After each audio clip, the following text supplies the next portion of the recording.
Excuse me, guys, I'm a little hoarse from practice this morning, but man, you know, a lot of times in life, timing is everything, and I feel very blessed to be at Tulane right now, you know, with the work that Coach Fritz has come in and done over the last 3 years to get this program where it's at. To be able to come in and take over the offense right now is obviously a huge blessing for me.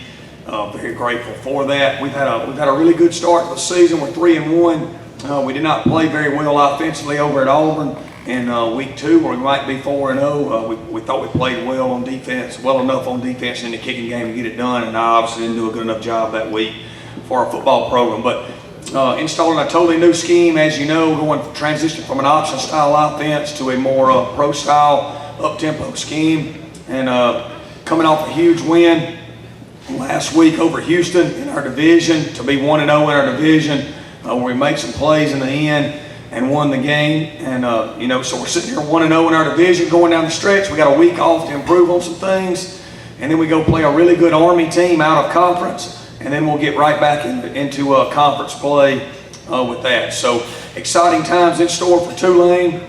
Like I said, I'm very blessed to be here. We're running the ball at a really high level right now. If you've been keeping up with us, we're one of the top rushing teams in the country. We've had 2 games where we've executed really well in the passing game as well. We've had 2 games where we've not executed quite so well. A little bit of that is on me. I've got to do a better job with our play calling, and then a little bit as we dropped some balls and we've misfired on a few balls. But we've got some really good young men that are transitioning into that, and we had a great morning this morning, and I feel like we'll continue to progress and got a chance to have a great season and a chance to do some things that Tulane's not done in quite some time. And you know, like I said, awesome to be here, and with that I'll open it up for some questions. Go ahead. Yes, sir.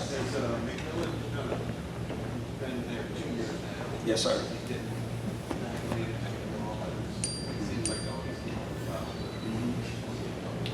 Yeah, Justin is a really talented young man that is an intense competitor. Anybody that knows him, and he's done a really good job for us. You know, like I said, we've got to improve in our passing game. Some of that's on him, some of it's not on him. You know, we've had a lot of drops in the 2 games where he didn't perform well in the passing game, and then I've got to do a better job. But man, he's leading, he's playing like a tough guy, and as all of you know, all great football teams, you know, usually their quarterback's one of their toughest players, and he's proved that for us. He's done an extremely good job in the run game. He ran the ball really well the other night versus Houston when he needed to.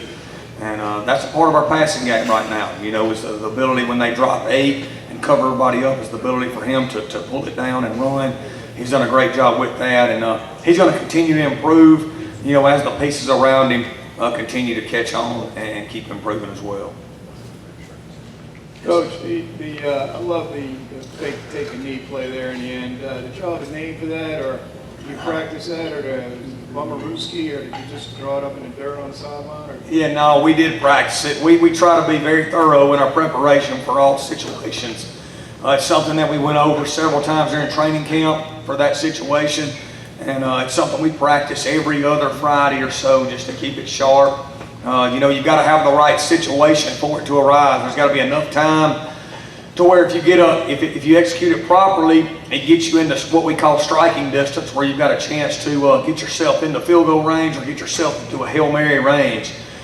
And then, but there can't be so much time that the defense will think, what are they doing? Are they not taking a knee? So first time I ever saw it run was Jeff Brom when he was at Western Kentucky ran it. The Patriots actually ran it in the Super Bowl versus the Falcons at the end of regulation a few years ago.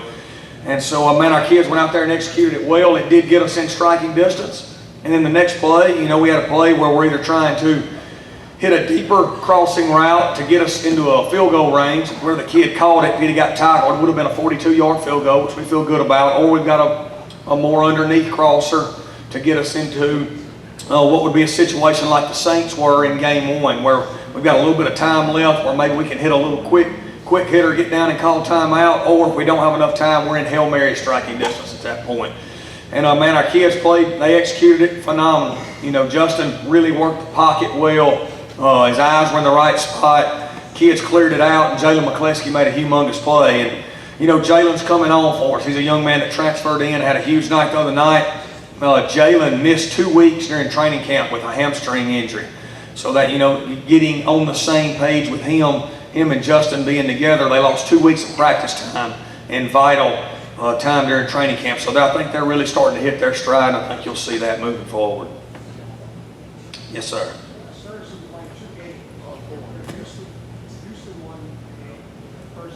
Yes, sir.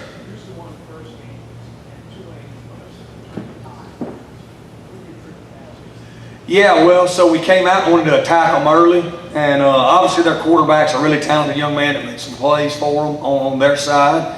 And then we did not make a lot of plays offensively early. We came out and attacked them in a passing game, like I said, and we had some deep ball shots I wasn't able to connect on, whether that was, misfires or drops, or just didn't get it done. And then, we kind of turned to the running game, so we're going to saddle up and ride this thing out and pound them. And we had a huge drive right there in the second quarter to make it 28-14, where our O-line, we thought, really weighed on them and our backs. And we came out the second half and opened up the second half with a big drive out to midfield, and then we hit a post shot to make it 28-21, and felt like we controlled the game from that point on. And there was never any panic from our young men. If you get a game to a 2-score game, a lot of people panic, but really you're only 2 plays away from tying it. And that's what we kept telling our kids, guys, we get it back to a 2-score game, you're only 2 plays away from tying the football game. And I thought our kids held in there, believed in each other. They knew we had things there. We just need to settle down and execute better, and we did. I thought we finished the game well. I thought we played harder than they did, and it was great to get that win for our program and for Coach Fritz, who's put so much into it to get us to this point.